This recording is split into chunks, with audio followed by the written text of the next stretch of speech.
That is wholly wrong, inappropriate, and disgusting, frankly. Likely true. Should somebody not say something that's true because you don't like it? No. Well, what if it's true? Basically, what he was threatening was a resumption of violence unless he got his way.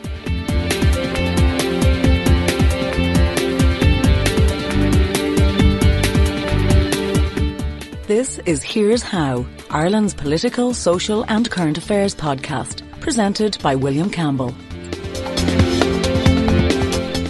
Thank you for downloading episode 168 for the 7th of December 2023.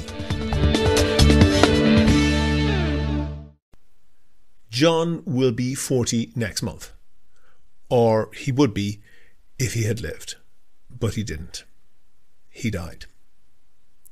He died of 28 stab wounds, which he suffered shortly after his birth in 1984.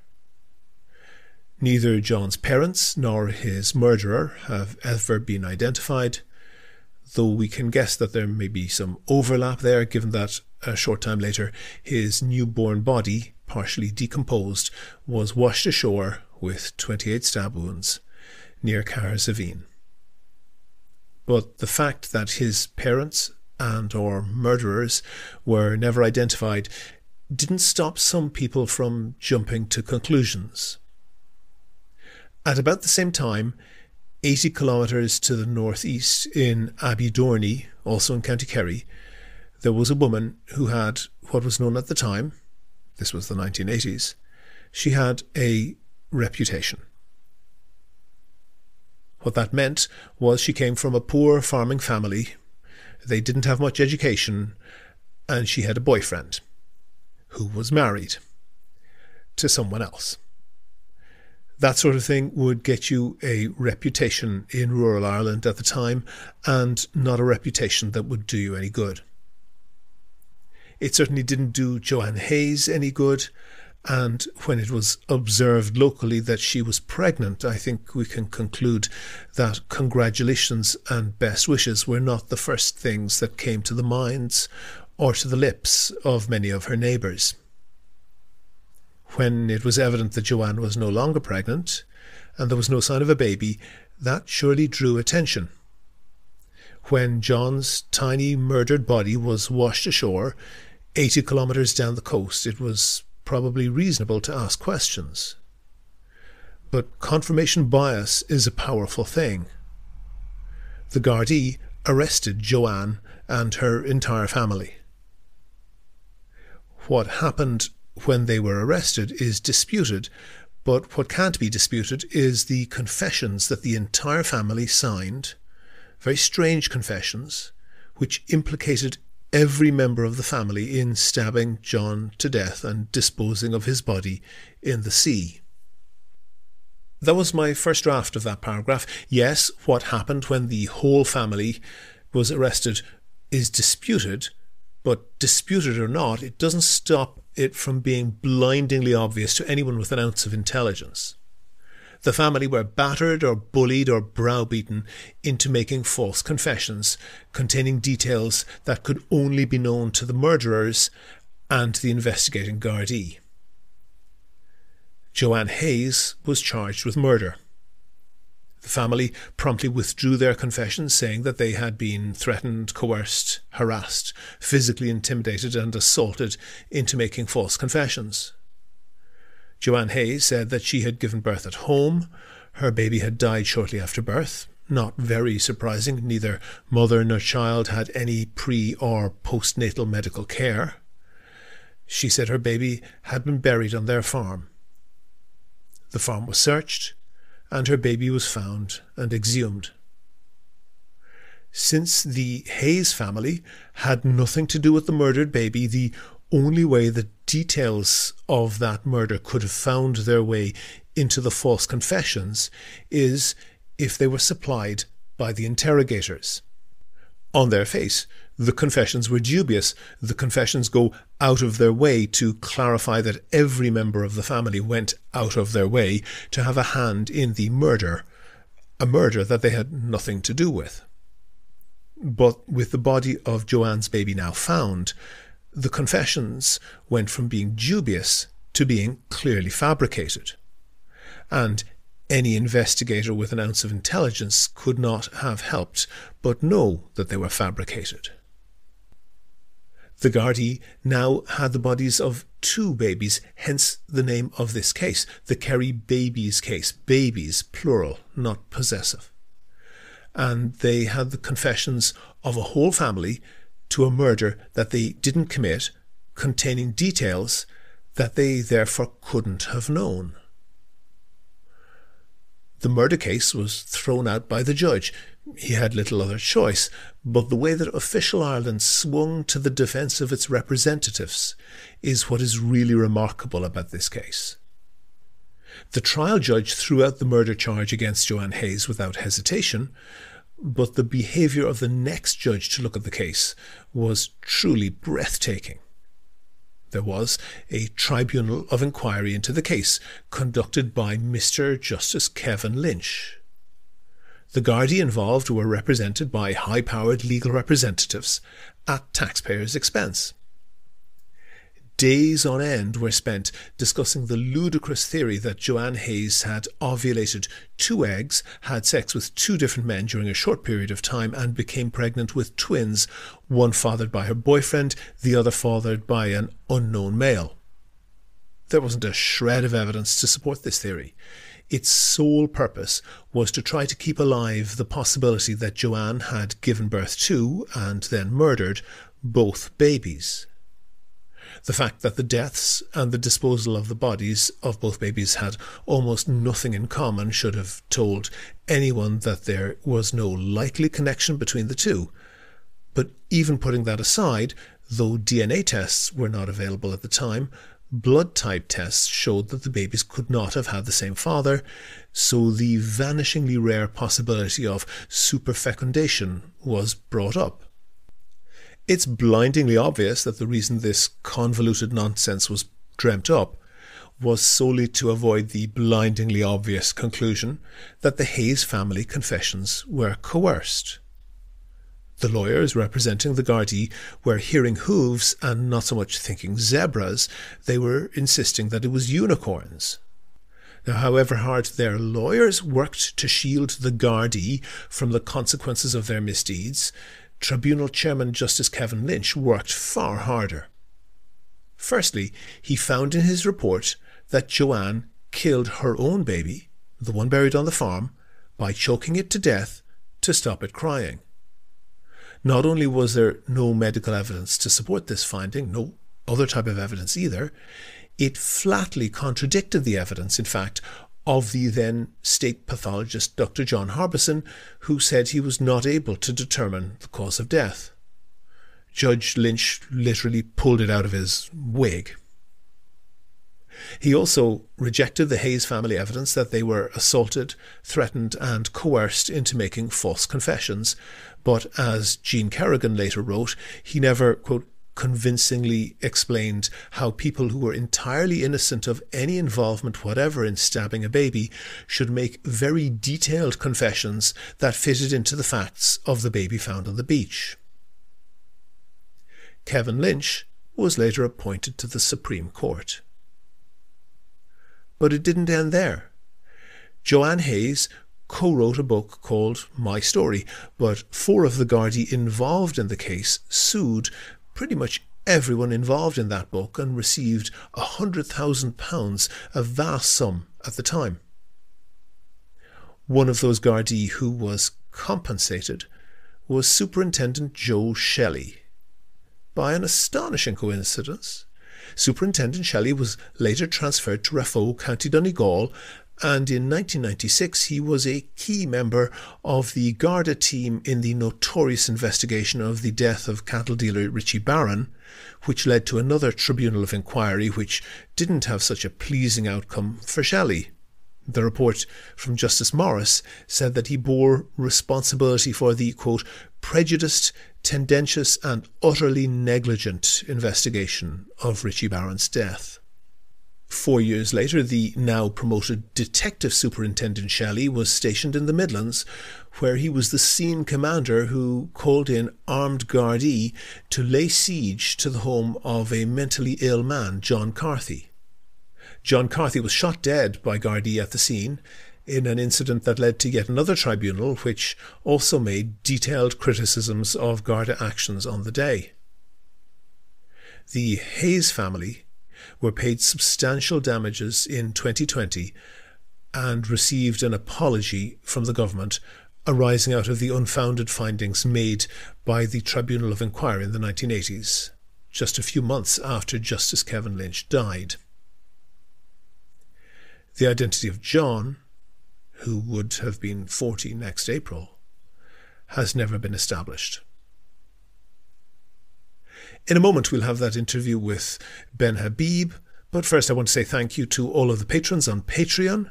I really appreciate all of them. We don't get a huge amount of money out of it, not nearly in the same league as some other Irish podcasters, but we don't mind that. It pays for things like web hosting, and Kevin and myself basically donate our time for free. And it's also a great morale booster when we get a new patron. It lets us know that there are people out there listening and appreciating the podcast. We make a big effort to cover things that are undercovered in Irish media. You're more than welcome to listen for free, but if you think you could do the same as the other donors and throw in the price of a pint or even the price of a cup of coffee once or twice a month, there's details how to do that on the website and at the end of the show. The party Reform UK grew out of Nigel Farage's Brexit party, which he formed after he left UKIP. They had 29 MEPs elected to the European Parliament in 2019. They stayed there briefly. And one of those MEPs is now one of the deputy leaders of Reform UK. He's Ben Habib. He joins me on the line now. Ben was born in Karachi in Pakistan, and he was educated in England, where he became a successful businessman. Ben, what tempted you away from business and into politics? Well, I haven't left business. I'm still chief executive of my property company, First Property Group PLC, in which, I'm a substantial shareholder as well. But my foray into politics is really not by any desire to be in politics. Frankly, I very much hope the British government, in whatever complexion it is, does whatever is necessary to fulfill British national interest so that I can go back to my day job. I'm only in politics because I feel the British government, successive British governments, have so badly let the country down. Understood. You, on your pinned tweet on Twitter, or whatever we're supposed to call it these days, it says, "I'm proud of our language, history, empire, heritage, national heroes, national identity, values, and, most of all, the United Kingdom of Great Britain and Northern Ireland. We all should be." That kind of states, I think, even though obviously you are in business, that states a fairly clear political outlook, which you are entitled to.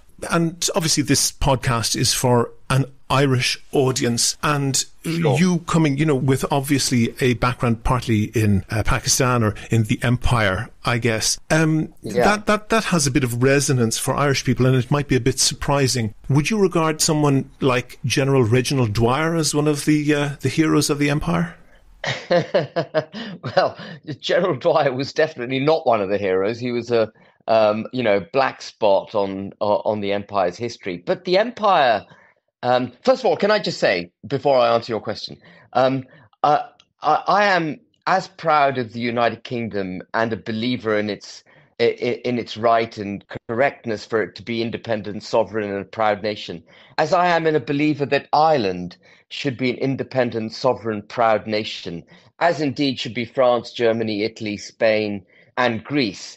And I think one of the problems with the way politics is now practiced across Western democracies is that we're taught not to be proud of our countries, but to think more in the global collective. Mm-hmm. And whilst I see great benefits in global cooperation, I think the pendulum has swung far too far in the direction of global policies for the global betterment of peoples and away from national interests. And I think it's beginning to hollow out Western democracies and our ability to make change for the betterment, not just of our own people, but of the globe.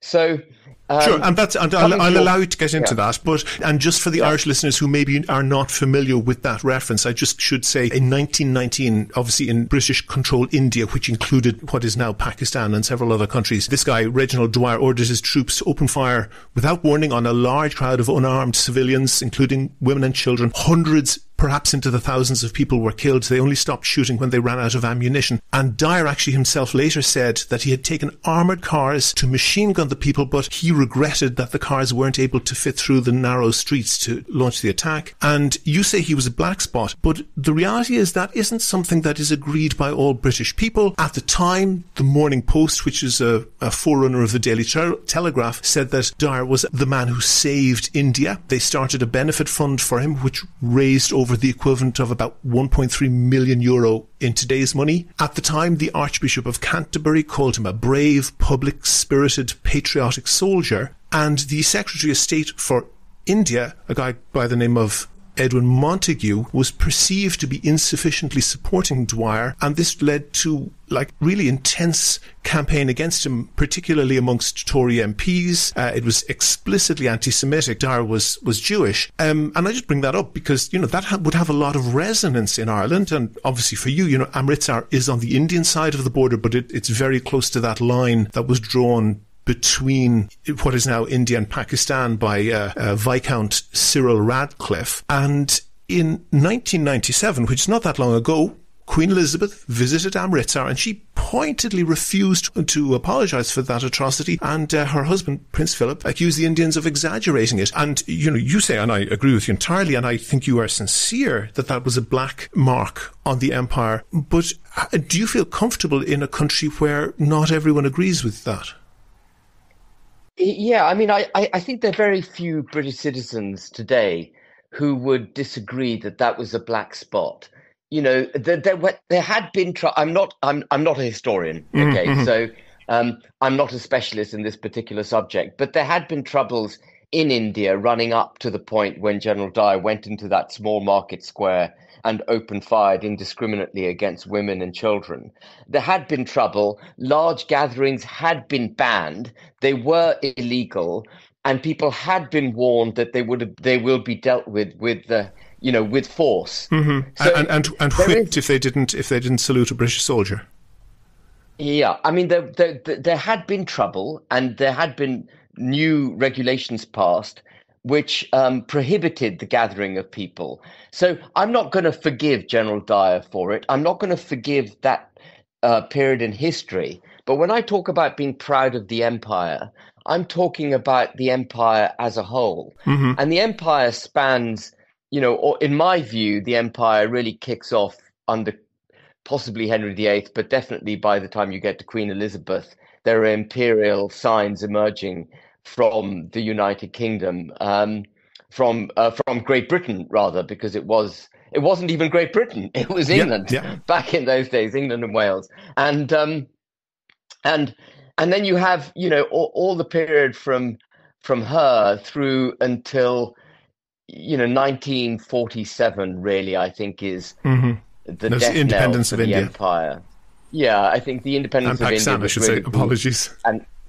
And Pakistan. And of course, Amritsar Pakistan was part of India when the Amritsar massacre took place. And whilst my father was born on the Pakistani side of the border, we have a shared history with India. Mm-hmm. And half of me is Pakistani, and my father is very critical of that particular episode. And obviously, justifiably so. But the empire as a whole, I think, was an enlightened period, not just for the United Kingdom, but enlightened for the globe. And there were very many great things that came from the empire, including the exportation of what we developed in the United Kingdom during the Agrarian Revolution and then the Industrial Revolution, a recognition within the United Kingdom that its diversity of thought, effectively a recognition that it's diversity of thought that gives rise to progress.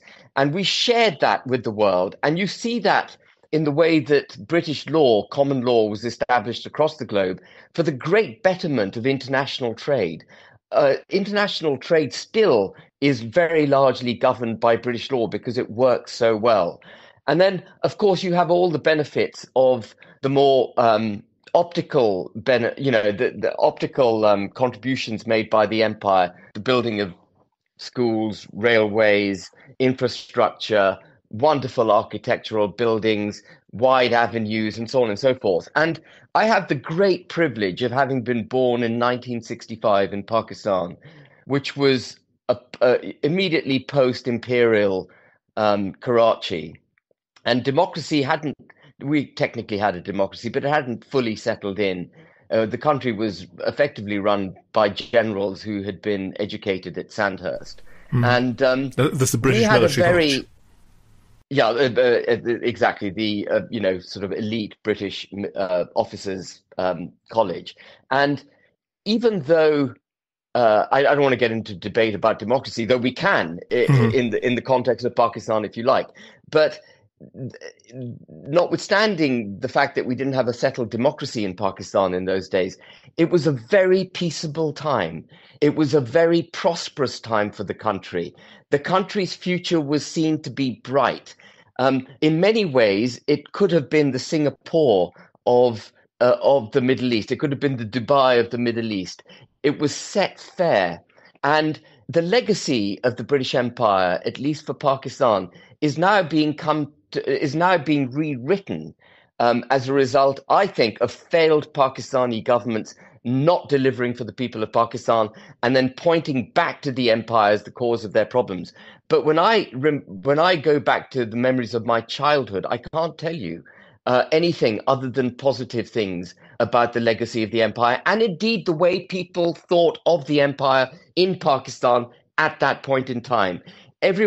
All my peer group were very keen and comfortable with their imperial past and being associated with the United Kingdom. They saw Britishness as something of which to be proud, and they were very proud to be part of the Commonwealth. And I think if there's one element which testifies to the good of the empire, it is that so many ex-imperial countries decided to join the Commonwealth to keep that body going, for the cooperation amongst those states to continue. And so the empire spanned, 400 years, and it did enormous good over those years, including, of course, the abolition of the slave trade, the first country in history to abolish the slave trade, then police the high seas to shut it down and make sure other people weren't practicing it, during the 19th century, at significant cost in both monetary terms and lives, in policing it. We established human rights at a time when, the empire was at its zenith, when no one was calling or insisting on us to establish human rights. And the modern narrative, that the United Kingdom, for example, shouldn't leave the European Convention of Human Rights because it would become like a pariah state, such as Russia, that isn't a member, is a completely false and wrong narrative. We'll come back to that. I think that's a good point. That's a good point to come back to. So I hate to interrupt your flow, but I will come back to that. That's good. That's good. And what I want to address is, I actually agree with where I think you were going at the start of that. I think you're right that it's important to have a sophisticated understanding of something that was an enormous thing, and to say all good or all bad is probably not a very sophisticated understanding of how history works. But do you think that, well, I guess two questions. Number one, do you think that perhaps you have an insufficiently sceptical view of it? And number two, in particular, the people who are enthusiastic for the British Empire in Britain today, I'm wondering if you're confident that they would accept you as a child of the empire. Yeah, I mean, so let me just take your second point first. And I think the implication is that there might be racism in amongst those people who are proud of the British Empire. Mm-hmm. And I want to hit that very hard. People in recent years continually tell me that British institutions are racist against minority ethnic people. Mm-hmm. I haven't said that. Another great... No. But people have said it. I'm talking about the individuals. It seems to be... it seems to be prevalent in modern discourse that the United Kingdom is institutionally racist. And I can tell you that of all the institutions I've attended, I and think you're worked going for a straw man there, Ben, because I haven't said that. Yeah, and okay. I actually think I agree with you that as countries go, Britain performs exceptionally well on that score. But my question is, even performing exceptionally well, there is a spectrum of views within Britain. And I'm wondering if you're comfortable being in the political position you are in, because I suspect that the uglier end of that spectrum might be concentrated in the type of political views that you espouse. Well, I haven't come across it. I mean, I genuinely haven't met anyone. Pause then for a second, because your party leader, I think, again, is Richard Tice. He was certainly the lead candidate for what was then the Brexit Party in 2020 in Hartlepool. And I just want to play this very short clip from Channel 4, from a Channel 4 undercover investigation. We tried to put a big pig's head in the concrete. We got over the fence, when they were doing the groundwork. And they had all the bouncers who do all the northeast. We were doing the security for that mosque. Yeah. So when we got in, they caught us out because we were going to take a video with a pig's head under their concrete, let them finish it, let it all get built, and just send the video out and say, look, there you go, you've got a pig's head under your mosque there, so you'll have to get it all knocked down and redone again, or we'll just leave it because it's desecrated ground, innit? I'm sure you're familiar with that, and I'm not suggesting that everybody involved in the Brexit Party or Reform UK, as it is now, is a racist. But far from it. I'm sure that that's not the case. But would you accept that there is maybe a concentration there of an uglier type of attitude? Bear in mind that man was an elected councillor who sat first for UKIP and then for the Brexit Party, and that type of prejudice seems to, I mean, I have no idea what your religious beliefs are, but I suspect neither does he, and that would not restrain him from being very prejudiced indeed against you. Yeah, so that guy, I'm familiar with the clip. I think there were two people involved in the clip, and they were both thrown out of the party immediately after that's right. The clip was released. What I can say is that the Brexit Party doubled the diversity in the European Parliament. There were twice as many MEPs from ethnic minorities as a result of us being there than were there before we got there. I think British MEPs. No, MEPs. In MEPs total, out of the 700 odd. In total, absolutely. Okay. It's remarkable. Mm-hmm. It's remarkable. But I don't want to make a play on ethnicity being an important thing. I'm very against policies made for the promotion of ethnic minorities. I think people should be judged on the content of their character and not on the color of their skin. Mm-hmm. And I've been brought up to believe that everyone is equal, and the world should be run largely on a meritocratic basis, not on any other basis, because that is how you get the best out of people. But I don't deny for a second that there are racists in the United Kingdom, as indeed there are racists in India, Pakistan, Africa, Middle East, right across the world. Some of the most racist people. Focus on the issue that. Yeah. Would you accept that there is, without wanting to slander the bulk of your supporters or your party members, there is an unfortunate concentration of that type of belief in your party? I don't accept that. I don't accept that view. Not at all. No. I think being proud of your country... Do you think that Leave EU, of which I think Richard Tice, your now party leader, was chairman, they made an explicit decision not to discuss the economic effects of Brexit during the referendum in 2016 and to focus pretty much exclusively on immigration? Do you think that was appealing to racists? Do you think that racists found that appealing? No, I mean, I'm anti-immigration in the way that it's being practiced at the moment, and I can assure you I am not racist. I'm against it for cultural and nation-state reasons, which I can go into if you like. Mm-hmm. No, I understand that. Very briefly explain that, but just very briefly.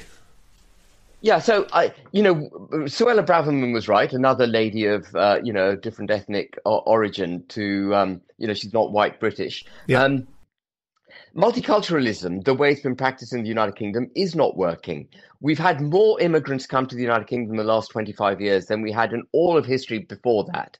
And what you should be getting out of multiculturalism, what you should get with it, positive immigration, is a coming together of different ideas, a diversity of thought, out of which emerges new ideas through which society can homogeneously and largely harmoniously progress forward. Diversity of thought, not diversity of cultures living independently in ghettos. And sadly, it is the latter that we've got. And what we're being told is that we must tolerate and accept very different values to our own and promote those values, if necessary, to the detriment of our own values, and that they should be allowed to go on existing alongside other multicultural groupings, and that there should be no attempt of assimilation. Assimilation's almost a bad word, but I completely disagree with it. I think that if people come to the United Kingdom, they need to buy into being British. They need to be proud of being British. They need to understand what British values are, what our traditional institutions are, and we need to meld together as a homogeneous society. And perhaps I say that, William, because my mother is white Anglo-Saxon, probably goes back to prior to Normandy, the Norman landings, prior to that, in her Britishness. And my Pakistani side is equally long in the tooth, from the subcontinent. And I see huge benefits in cultures coming together. I see very little, if no benefits, in cultures coexisting alongside each other separately and often in disharmony. Sure, I think that's entirely rational. I think that's entirely rational. I think that's not a, and I think I'm confident, because I've heard you speak before and I know a little bit about you. I'm confident that you're saying that, from a sincere point of view. But the point that I was making, I do want to move on, but the point that I was making was that I'm not confident that that is what is being heard by a lot of the people who might be supporting you, voting for your party. And I'm curious as to whether you're comfortable with that. And in addition, I should say, and you mentioned the benefits of the British Empire, the research would indicate that that was a catastrophe economically for India, that before the British arrived, India was vastly richer as a proportion of world wealth at the time than it was when the British left. But I don't want to get hung up on that, because I'm interested in your party, and it has been scoring really remarkably well in the opinion polls. You're ranging, for quite a new and small party in the UK, that's a very difficult thing to be. You're ranging maybe from about 7 to 11% in the polls, once in a while coming in ahead of the Liberal Democrats in third place. But in the past 6 months, there's been about 6 by-elections, and you have only broken 4% once in that. Mostly you're about 3-point-something% when you run in the by-elections. There is a theory that Reform UK is being oversampled in the polls because your support is disproportionately online, and then when a lot of polls these days have an online component, that is causing your party to have an inflated figure in the polls. Are you cautious? Are you aware of that? What's your opinion on that? Yeah, so I completely agree with you. We're not scoring in elections in the same way that the polling indicates we should be. And but we are gaining traction, and we are an insurgent party. In many ways, perhaps it was a mistake to have changed the name from Brexit Party to Reform UK, because we had to establish a new identity. And Brexit still, in my view, hasn't been delivered. So I think it would have been quite correct to have retained the name Brexit Party, which was very well known across the UK. But we are making inroads. Mm-hmm. And the thing that I'd say just a couple of things, if I may, on that. Sure. The first is that I joined Reform UK for one principal reason. It was to give electoral political effect to my view that the Conservative Party must be driven out of office and its parliamentary membership must be obliterated, because the Conservative Party is not acting in a conservative way, and it's most certainly is not acting in the interest of the United Kingdom. And what Reform UK has successfully already achieved is take sufficient votes away from the Tory party to make sure that they lose by-elections. And we intend to stand against them in every single seat in Great Britain, possibly also 1 or 2 in Northern Ireland. Though obviously the Conservatives and Labour Party don't stand there, but every single seat in Great Britain, and we intend to destroy the Tory parliamentary party, because failure cannot be rewarded with incumbency, and unless those who govern us make the connection between success and being rewarded with, a victory at elections. Unless they can make that connection, success breeds victory at elections, failure means you're going to be ejected. And unless and until that connection is made, we're going to get worse and worse governance in the United Kingdom. And for far too long, the British electorate and the British political establishment has traded at election time on the principle that we know we're bad, but the other lot are worse. I should come in with that, because given the rather unusual electoral system that exists in Britain, the reality of that is that instead of having a 50-seat majority, Keir Starmer might end up with a 200 or more seat majority. How do you feel about that? He might. What I would hope is that people who want change, who genuinely want small c conservative values, vote for Reform UK, and that instead of Keir Starmer ending up with a thumping majority, and remember, a lot of Labour voters also are small c conservatives, I would rather hope that Reform UK end up with a balance of power. But it is possible that we don't win a single seat. Nevertheless, it is vital from a moral hazard perspective that the Tory parliamentary party, I don't mean the party itself, because they're very good membership base, I've got nothing against the party, but the parliamentary party have acted in opposition to its membership, in opposition to the electoral decisions made in the United Kingdom, and to the great damage of the United Kingdom. And they need to be turfed out wholesale. Whether that comes with something that's worse with Labour, or hopefully with Reform UK holding some kind of balance of power in Parliament, we'll find out, and remains to be seen. But there should be no basis on which the Tory parliamentary party should be returned into government based on their past performance. I was almost going to ask you, but I think you have answered the question, how you feel about the current government, so I won't bother with that question since you've made it fairly clear. And in particular, I don't want to relitigate the arguments around Brexit, but particularly for Irish listeners, you were one of the litigants in a case taken initially in the High Court in Belfast against the Northern Ireland Protocol of the withdrawal agreement between the UK and the EU. Briefly, can you just tell me what was the motivation behind that case? Well, because Northern Ireland is part of the United Kingdom. The United Kingdom, by definition, doesn't exist if Northern Ireland's not in it. And the Northern Ireland Protocol, in all respects, takes Northern Ireland out of the British Customs Union. It therefore aligns Northern Ireland in many respects, in thousands of its laws with, no, it doesn't align. It makes Northern Ireland subject to thousands of European Union laws, effectively laws made by a foreign legislature and enforced by a foreign court. And that, for me, is an affront to the integrity of the United Kingdom. And I don't believe for a second that having customs arrangements on the island of Ireland in itself would have undermined the Good Friday Agreement. In fact, the Good Friday Agreement implicitly recognizes the border. It refers to the border a number of times between Northern Ireland and the Republic. And as part of the Good Friday Agreement, the Republic gave up its constitutional claim to Northern Ireland. And therefore, Northern Ireland should never have been allowed to be partitioned away from Great Britain with this, customs border down the Irish Sea. That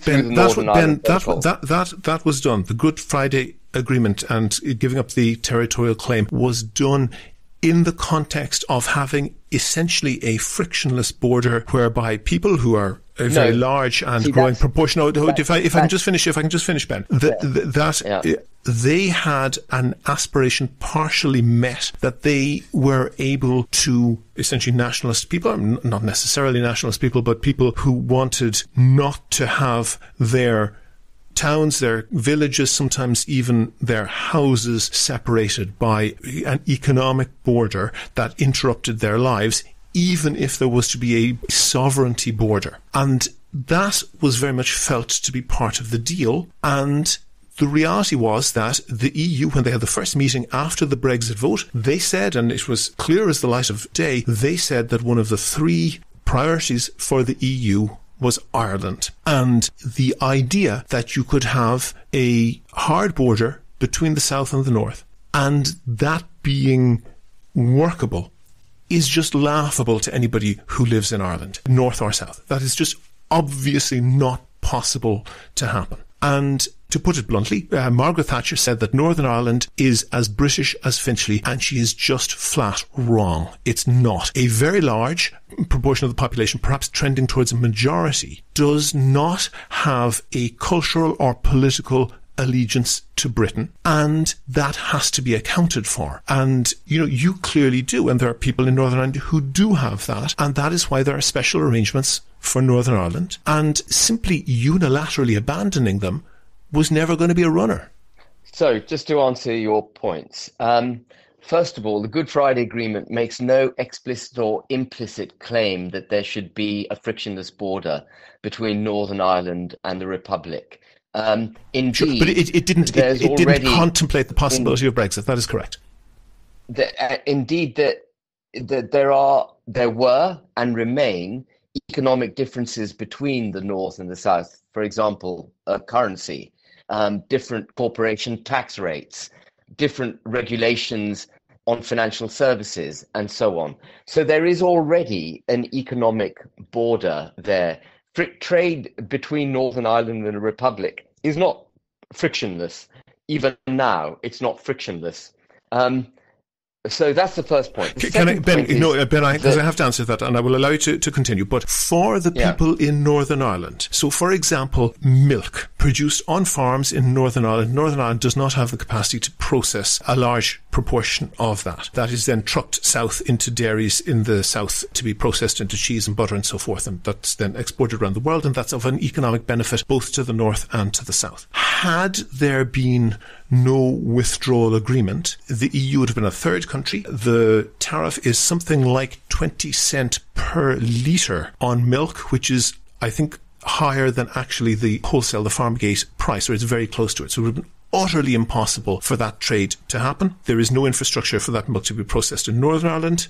That's in the south. And clearly the farmers would not have been able to continue feeding their cattle if they had no market for it. It's not something that can be exported to Britain, raw milk. And they would have been forced essentially to shoot about a third of the cattle in Northern Ireland, the milking cows in Northern Ireland, basically the next morning if there had been a hard Brexit. There is no question that through many, many industries, and I'm sure you can point to, financial services and so forth, where there is a degree of friction, but just for on the ground people whose villages and towns and townlands are divided by the border, there is simply no way that would have been doable, let alone in any way acceptable. Yeah, okay. I mean, just on the point of killing cows, just since you made the point, I'm not sure are you aware that the Republic of Ireland is proposing killing 200,000 dairy cows in order to comply with climate agenda? I've heard that. That is untrue, and it's a different topic, so I'm not going to get into it. And I want to focus on the fact that an economic border, such as would have happened in the event of a hard Brexit, simply wasn't viable. There's just no way that could have happened. Well, that is your view, William, and obviously, that's your view. But I think it's quite possible for there have been to have been mutual recognition of enforcement of exports as opposed to a requirement to police import, which is the way the border works. And I don't believe that it is any more constitutionally acceptable for the so-called hard border to go down the Irish Sea than it is to put it on the island of Ireland, where actually a constitutional border and an economic border already exists. Why is that? One of the problems I've got with the why? Well, because if you talk about the fact that you talk about Republican nationalists who live in Northern Ireland, there are just ordinary people, yes, who live in Northern Ireland, and they are British. And why should their link with Great Britain? You refer to it as a hard border, so you presumably accept that the Irish Sea border is a hard border, because you can't accept, you can't propose, you can't. You see, this is part of the. Can I? You're asking a question. I should be asking the questions, but you asked a question. Why should it be? And let me tell you why. Because there is nobody whose village or town, and in some cases house, is on one side of the IRC and the other part is on the other side of the IRC, which is what happens in the across the border in Ireland. No, pause. You ask a question and I'm going to answer it. That happens at the moment. No, just 1 second. It does not happen across the IRC that, for example, a farmer buys a truckload of hay from his neighbour a couple of kilometres down the road, who happens to be across the border. That does not happen across the IRC, and that does happen in Ireland. And the disruption created a customs border. It wouldn't have changed any of that. Yes, because hold on for a second. But a customs border most certainly would have disrupted that, because many of those trades, milk, animal feedstuffs, and so forth, are required by WTO rules to be treated equally for all third countries. So Ireland would have been, and the EU would have been required by WTO rules to treat milk or animal feedstuffs coming, for example, from Belarus into the EU to Poland, as literally from one farmer buying a load of hay off another farmer down the road. I don't accept that there could not have been provision made for specific industry sectors for like electricity, for example, to continue to trade seamlessly between Northern Ireland and the Republic. There was no need for a hard border either on the island of Ireland or down the Irish Sea, which is now where it resides. The entire debate. And why is that such a principle? For example, there's a pretty hard economic border between the Canaries and Spain, both of which are sovereign Spain territory, but one part is outside the EU. The Canaries are not part of the EU, but the rest of the Spain is. Why is that such a thing? I mean, the issue. Look, for me, it's simple. Northern Ireland is part of the United Kingdom. It is not part of the Republic of Ireland, and there is a border that is recognised by the Republic on the island of Ireland. It separates two different economic zones in many respects, which continues to subsist. And the entire customs border issue, in my view, was hijacked by Leo Varadkar, who, and I'm going to say things now which are going to offend you potentially, William. I doubt it. He weaponized the border issue by going to a summit in the European Union in 2018 with a bombed-out border post photograph from 1972 and said, if you put customs checks on the island of Ireland, this is what's going to happen. And that is wholly wrong, inappropriate, and disgusting, frankly. Likely true. Should somebody not say something that's true because you don't like it? No. Well, if it's true, basically what he was threatening was a resumption of violence unless he got what he okay, Ben, I'm going to pause you because I don't want you to embarrass yourself. Anybody suggesting that Leo Varadkar, the leader of Fine Gael, and anybody with any knowledge of the internal politics of Ireland will know that is hot nonsense. The likelihood of Fine Gael threatening IRA violence is just laughable. I disagree. When you say this is what will happen if you put a border here, that's a threat of violence. That's saying the IRA will resume its bombings. Ben, if I tell you that you are going to be smashed to bits if you jump off a cliff, that is not a threat. It is a threat. It's a threat. If I tell you that your body will be torn to pieces on rocks below if you jump off a 100-metre high cliff, that is not a threat of violence. That is a calm explanation of the results of your actions. Jumping off a cliff is giving yourself over to the immutable forces of physics, which will render you asunder. Whether the IRA starts bombing border posts or not is up to the IRA. They have free will and personal agency. If their personal agency is being used as evidence for the border not being put between Northern Ireland and the Republic, effectively it's a threat of a resumption of violence. Okay, but pause. Okay, Ben, this is where we go back to perhaps also the partition of India. Allow me to answer what you're saying. Much point. Yeah, but William, I don't see much point in you and I debating this. I will not agree with you. Then allow me to put a point to you that you can react to. And this is why I mentioned at the start the partition between India and Pakistan. The reality is that Northern Ireland is not as British as Finchley. And there are people there who are as British as the people in Finchley, but there are also people who are not. And in order to maintain the fiction that Northern Ireland was as British as Finchley, they needed to send British troops onto the streets to essentially murder people in cold blood. Now, I'm not for a moment justifying IRA violence, and there is a whole complicated history there, but the one piece to pull out of that is that Northern Ireland was unsustainable when it was being treated as British as Finchley. But to this day, there are members of the British Parliament who treat as an outrage the idea that British soldiers who murdered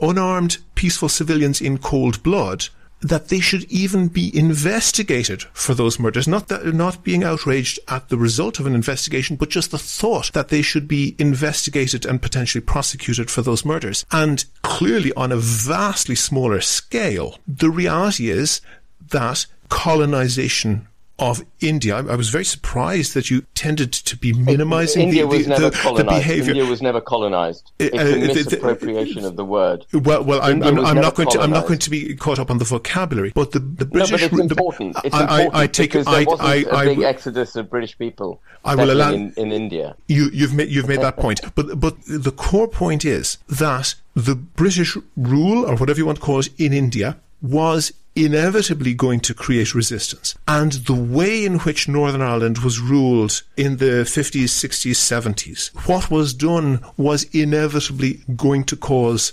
strife in society, whereby people could not vote on an equal basis, people could not gain employment on an equal basis, people could not gain housing on an equal basis. And the reality... That's no longer the case. No, it is no longer the case. But if you tell people that, by the way, we reserve the right to wind the clock back and go back to it, and we still to this day have people... Well, we have people to this day in the British Parliament, like Johnny Mercer, who treats as an outrage just the thought that somebody who committed murder should be investigated for that murder. Not an outcome of an investigation, just the mere investigation of the murder of someone is an outrage because it is a British soldier who murdered a nationalist in Northern Ireland. And if people in Northern Ireland do not have the same rights as somebody who is British and lives in Finchley, you cannot then complain that you're getting different outcomes from those people, that people are going to resist that, can you? So, I mean, I don't want to get into a debate over the legacy issues. You know, it's a very emotive subject. Yeah, but we can both agree we want it to stay a legacy. Yeah, absolutely. Yeah, I don't want to go back to the violence. I mean, if you listen to anything I say on just about any political issue, I'm all for looking forward. I'm not interested in I derive great context and foundations and succor from British history, but I'm not interested in the history when it comes to making political decisions now and policies and regulations. We have to look forward, and there's continuity from the past to the future, obviously. And I wouldn't wish to, create a schism between a proud British history and our future. But I'm only interested in looking forward. We are where we are in Northern Ireland, but where we are, or where we were at least before the Northern Ireland Protocol, was a situation in which the East-West strand was equally important, or was on paper is espoused to be as equally important as the North-South strand, and that there would be no change in the constitutional setup of Northern Ireland without a plebiscite. And actually, these two things have been abused through the Northern Ireland Protocol. To just understand that language, to make that language understandable for the listeners, what you're saying is that there should have been a plebiscite in order to give effect to the Northern Ireland Protocol, because that was a material change. And you're saying that, as I understand it from reading your submissions in that case, that the Northern Ireland Protocol should not have been allowed to go ahead without cross-community consent, as was built into the Good Friday Agreement. But pause for that, because that's a very important point. I just want one more. Can I say one more thing? Please do, yeah. And then I'll come back to that, yes. Yeah. And our own acts of union, which are of constitutional importance, which established Parliament itself. The modern Parliament was established through the Act of Union. That Act of Union was inadvertently or deliberately subjugated, breached, or set aside, depending on which court's adjudication you refer to. And I find that an abomination in the context of a British citizen. I find that an abomination and a pox on every single MP who voted for it. Wasn't the Government of Ireland Act in 1920 amending those acts as well? No, it didn't. It didn't amend the acts. What it did was take the Republic of Ireland out of those acts. Oh, okay, but pause for that. And you are defending those acts, and you're saying that the Northern Ireland Protocol was a breach of those. And I actually agree that, at least to the extent that that is an arguable point. In court, you lost on that point, but I would certainly, the court certainly made the correct decision to hear the arguments. There were arguments on that. I don't want to relitigate that. The Act of Union had been broken. Very important to recognise that. Yes, what they said was the Act I think of Union superseded.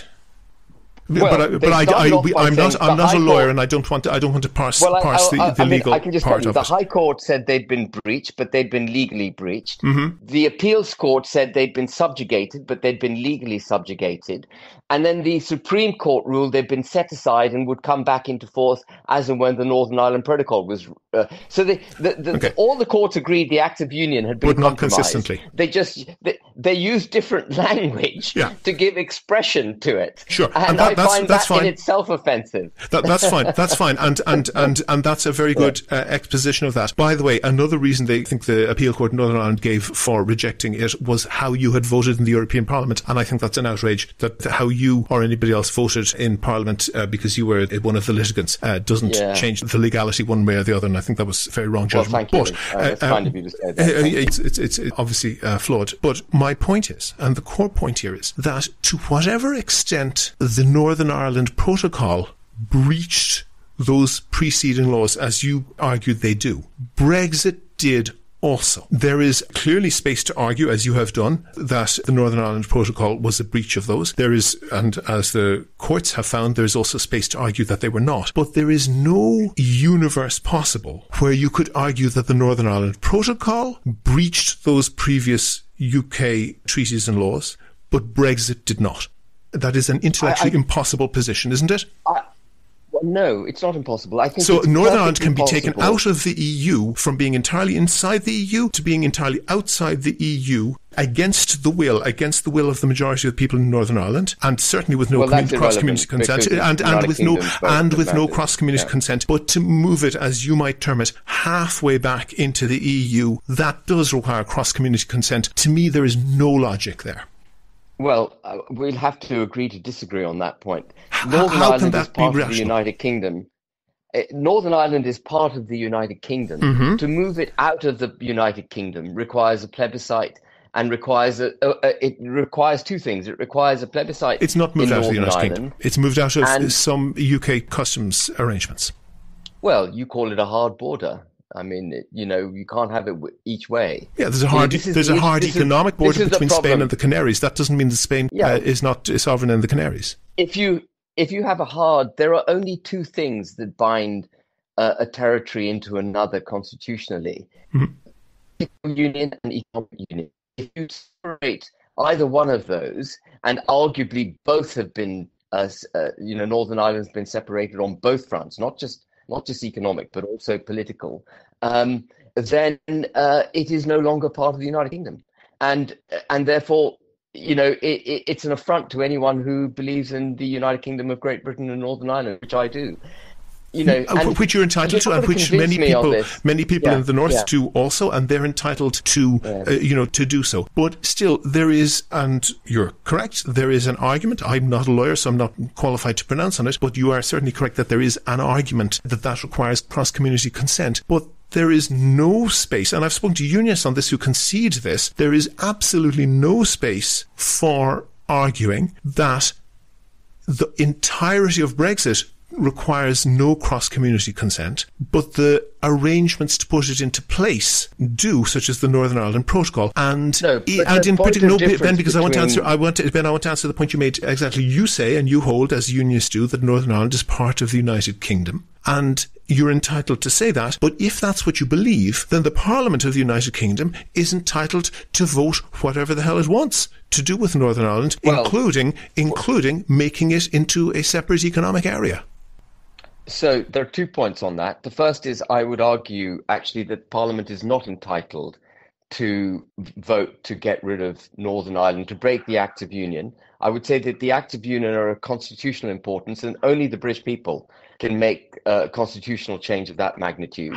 What about the Irish people? And equally, what about the Irish well, people? it's part of the United Kingdom. It's not part of the Republic of Ireland. Hang on a second. The Irish people were regarded as part of the United Kingdom, and without their consent, I note, and the country was divided entirely without the consent of anybody anywhere on the island, except in a couple of smoke-filled rooms in London. Which what are you talking about now? 1920? Yeah, exactly. In a way very, very similar to how Pakistan and India were divided. That dispute was settled with the Good Friday Agreement. Precisely. And changes to those arrangements, if that is what you regard them, need cross-community consent. For example, Brexit. There's just no space to argue that the degree of change that is Brexit, the Northern Ireland Protocol, is a subset of Brexit. That's essentially the point. No, my point is quite different, and it's as follows. There is a border. If I can just finish the point. Please do. I think it's probably best we move on. But absolutely. There is a border between Northern Ireland and the Republic of Ireland. It separates two different constitutional jurisdictions, two different countries.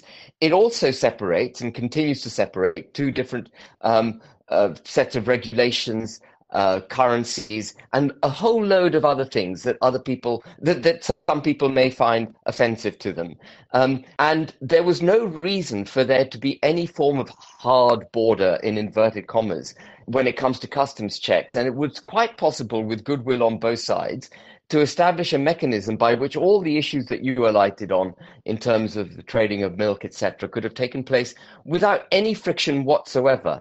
And my position and my view, and remember, I've put tens of thousands of pounds into having this view investigated by the former Attorney General of Northern Ireland, who made the case for me. My view is that we could have achieved everything consistent with Brexit and consistent with Northern Ireland being part of the United Kingdom and consistent with an open trade between Northern Ireland and the Republic. There was no need for the protocol. And it was alighted on by I was in the European Parliament. Barnier used to say the price of Brexit will be Northern Ireland. It was a punishment beating handed out to the United Kingdom by the European Union, and I'm afraid Leo Varadkar and other people like Simon Coveney. That will enormously amuse people who are, I think, perhaps not supporters of either Leo Varadkar or Simon Coveney in Ireland. But as you're correct, we should move forward on that. Yeah. Very, very briefly. Two things. Number one, you mentioned the degree of regulations and laws coming from Europe. And this was a huge theme and I think a hugely winning point for the Brexit campaign in 2016. Very quietly this year, the idea of having separate regulations, I presume the idea was to have them simpler and easier to comply with. That's essentially been scrapped, and the UK government has said that this idea of the UKCA mark, instead of having a CE mark of compliance with manufacturing regulations, having that replaced by UK regulations, that's essentially being scrapped, and the UK is saying that they will accept CE regulations, anything that complies with European laws, which they have no participation in creating, will now be accepted in the UK. That seems to be, I mean, I don't want you to answer at length, but it does seem to be throwing out the entire purpose of Brexit from that point of view, at least. Well, this takes us right back to, I think, somewhere near the beginning of our discussion when I said, and I repeat, my aim is to obliterate the Tory parliamentary party because they stand in opposition to what the electorate wants. So you're cross with that, but the reason that it was thrown out was because of pressure from British business, because they couldn't cope with having two diverging sets of of regulations. But you clearly have said your position on that, and I want to finish on one final thing. Are you going to be a candidate? Do you hope to be an MP? Yeah. Oh, I don't. Whether or not I'm an MP remains to be seen. But there's no point being in a political party unless I stand for election. Where are you going to stand? And I will stand. I haven't decided yet. I haven't decided precisely where. But I mean, I will stand for election, and my aim will be to, at the very least, unseat what would probably be a Tory MP, where I stand. And, there are two staging posts just for Reform UK. The first staging post is to make sure the Tory Parliamentary Party is obliterated. That's our first staging post. Then we'll see what comes after that. And hopefully we'll have the balance of power. If we don't, we go on fighting for the next election. Ben Habib, a deputy leader, one of the deputy leaders of Reform UK, British Pakistani businessman, and entertaining and enlightening to speak to you. Thank you very much for talking to us. Thank you very much, William. It was a pleasure. Thank you. Just a couple of notes about fact-checking there. I stumbled over my words and I said that General Reginald Dwyer, the guy who ordered the atrocity in Amritsar in 1919, was Jewish. That's not correct. In fact, Edwin Montagu, the India secretary who was seen to be insufficiently supporting Dyer, was the one who was Jewish, and the campaign in favour of Dyer and against Montagu had a very obvious and very explicit anti-Semitic tone. The other thing that Ben said there was that the Brexit Party supplied most, as in a majority, of the ethnic diversity within the European Parliament when they were in that institution. I've been in touch with the Brexit Party press office since then, and they've clarified they're not exactly claiming that. They said that the UK MEPs as a whole supplied about half of the non-white MEPs in the European Parliament. Looking at reporting on that, that doesn't seem to be correct. And of those 9 non-white MEPs from the UK, only 3 of them were from the Brexit Party. And it's perhaps worth stating that the Brexit Party had about 10% non-white MEPs, as opposed to 20% from the Labour Party, and about 12 or 13% each from the Lib Dems and from the Green Party, and astonishingly 25% from the Conservative Party. But that last figure is really skewed because, in fact, all of them are based on very, very small numbers. So 25% is actually one of the 4 Conservative MEPs. There are many other MEPs, about 25, from other countries other than Britain in the European Parliament who would be perhaps non-white, and also those figures are quite blurred because minority could perhaps include, for example, Hungarians living in Romania, ethnic Russians living in the Baltic states, and so forth. But that said, even though Ben, I don't think, got his figures correct on that, I think his point is substantially correct that Britain does quite a lot better than many continental European countries in terms of integrating ethnic minorities. Go to the website for sources and references from the show, and while you're there you can like the show on Facebook, follow the show on Twitter at Here's How Podcast, and follow Ben Habib at BenHabib6. Get in touch if you want to suggest a guest or a topic for a future show. And thanks again to all of the patrons on Patreon. It covers the cost of keeping the podcast going. And if you'd like to throw in the price of a pint of beer or even the price of a litre of milk once or twice a month, please do go and sign up at patreon.com/here's how. That link is on the website. Also there you can find out how to subscribe to the podcast for free on your computer, on your phone, or by email. All that information is at www.here'show.ie. The Here's How podcast is produced and presented by me, William Campbell. The co-producer is Kevin Wolf. Thank you for listening.